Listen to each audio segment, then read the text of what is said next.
I saw that you've written for The Guardian and you've had books as well. What started your journey as a writer?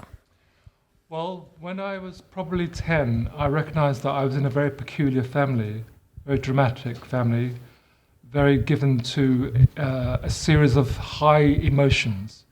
And going around the houses of my friends, I recognized that their families were rather stable. And in my family, there were many, many tales to be told.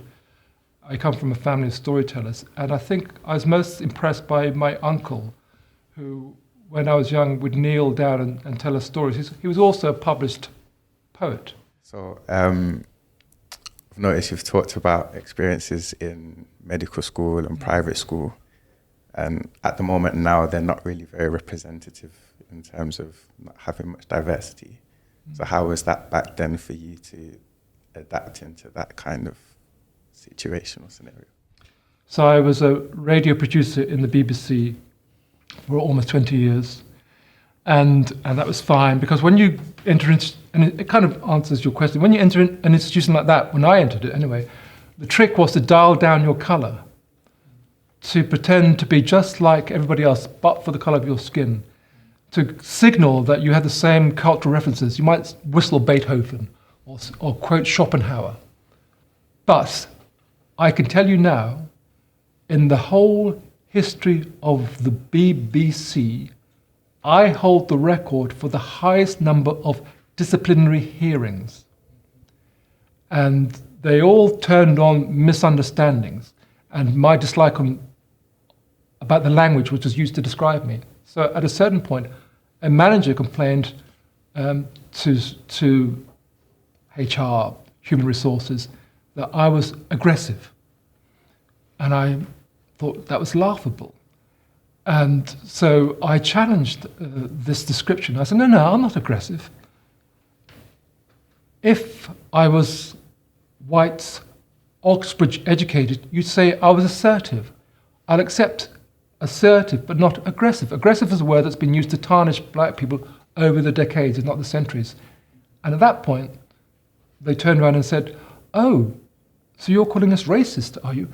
Let's interrogate your allegation of racism whilst we also pursue the allegation about you of being aggressive. And I said, I'm not making any allegation about racism. They say, oh, fine. We'll take away your non-allegation of racism, but we'll still investigate you for being aggressive. Thank you for the time so far. Working with the BBC and coming from a Caribbean family, how easy was it, or what was your first impression when you heard about the Windrush Stories, and how did you feel? How did that also impact on you writing Homecoming? Very good question. So I was brought up with the idea that the English were not to be trusted, that they will use you for their own means and then they will discard you. So I was also brought up with the idea that people who came from the Caribbean on ships in the 40s and 50s and planes, they came here with great ambitions to better themselves and to better the prospects of their children.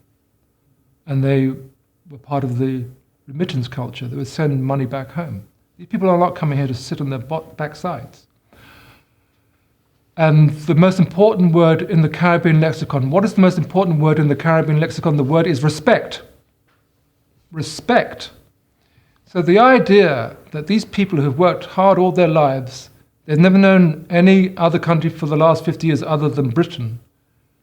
They leave with this great ambition to better themselves, and they're going to archetypally return home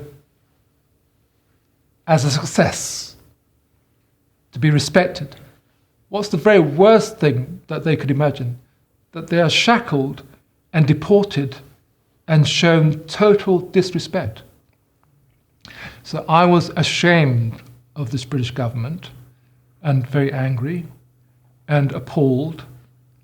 But I spoke to so many people who recognized that there was a real danger with this scandal as it evolved, that we then tarnish the experience of the Windrush generation, the so-called Windrush generation, because in a way, the word Windrush conjures a celebratory story. And you mustn't discard the fact that there's this negative side to it now with the scandal, but that mustn't eclipse the celebratory story that we must continue to articulate again and again and again.